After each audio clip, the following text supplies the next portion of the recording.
আমরা জিয়াউর রহমানের সেই খাল খনন কর্মসূচি চালু করব। ব্যারিস্টার ওবায়দুর রহমান টিপু, ব্রাহ্মণবাড়িয়া প্রতিনিধি। শিরোনাম নিয়ে সাথে আছি আমি ফারজানা রূপা। কসবা টিভি, হৃদয়ে বাংলা। আফরোজা হাসির সহযোগিতায় এখন বিস্তারিত।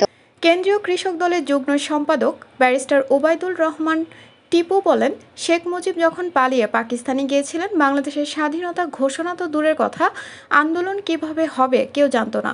এমন সময় ইতিহাসের এক অগ্নিপুরুষ, যিনি পাকিস্তানের সেনাবাহিনীতে থেকেও বাংলাদেশের স্বাধীনতার প্রথম সশস্ত্র বিদ্রোহী স্বাধীনতার ঘোষণা করেছিলেন, আমি মেজর জিয়া বলছি। সেই মেজর জিয়াউর রহমান যখন ক্ষমতায় আসেন, পরের দিন কোদাল হাতে কৃষক সেজে বাংলাদেশের মাঠে ঘাটে ফিরে গিয়েছিলেন। আমরা জিয়াউর রহমানের সেই খাল খনন কর্মসূচি চালু করব।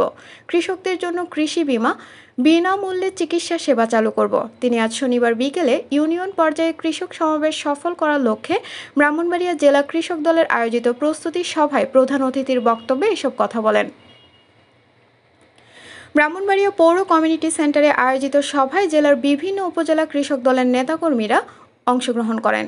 জেলা কৃষক দলের আহ্বায়ক আবু শামীম মোহাম্মদ আরিফ এর সভাপতিত্বে ও জেলা কৃষক দলের সদস্য সচিব মোহাম্মদ জিল্লুর রহমানের সঞ্চালনায় সভায় প্রধান বক্তা ছিলেন কেন্দ্রীয় কৃষক দলের সাংগঠনিক সম্পাদক এনায়েতুল্লাহ খোকন। বিশেষ অতিথি হিসেবে বক্তব্য রাখেন কেন্দ্রীয় কৃষক দলের সহ সাধারণ সম্পাদক কে এম মামুনুর রশিদ, কেন্দ্রীয় কৃষক দলের সদস্য মোহাম্মদ সাইফুল হক, জেলা কৃষক দলের সিনিয়র যুগ্ম আহ্বায়ক মোহাম্মদ কাউসার মিয়া, জেলা কৃষক দলের যুগ্ম আহ্বায়ক মোহাম্মদ আলামিন সহ প্রমুখ।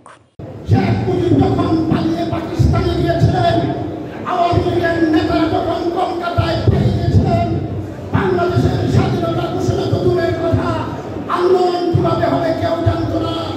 এমনই সময়ে ইতিহাসের এক অগ্নিপুরুষ, যিনি পাকিস্তান সেনাবাহিনীতে থেকেও বাংলাদেশের স্বাধীনতার প্রথম সশস্ত্র বিদ্রোহী স্বাধীনতা ঘোষণা করেছিলেন, আমি মেজর জিয়া বলছি। সেই জিয়াউর রহমান যখন ক্ষমতায় আসেন, পরের দিনে তিনি কোদাল হাতে নিয়ে কৃষক সেজে বাংলাদেশের মাঠে ঘাটে ফিরে গিয়েছিলেন। আমরা কৃষক জিয়াউর রহমানের সেই সন্তান বলেন, আর আমরা উত্তরসূরি বলেন। আমরা জিয়াউর রহমানের সেই খাল খনন কর্মসূচি চালু করব।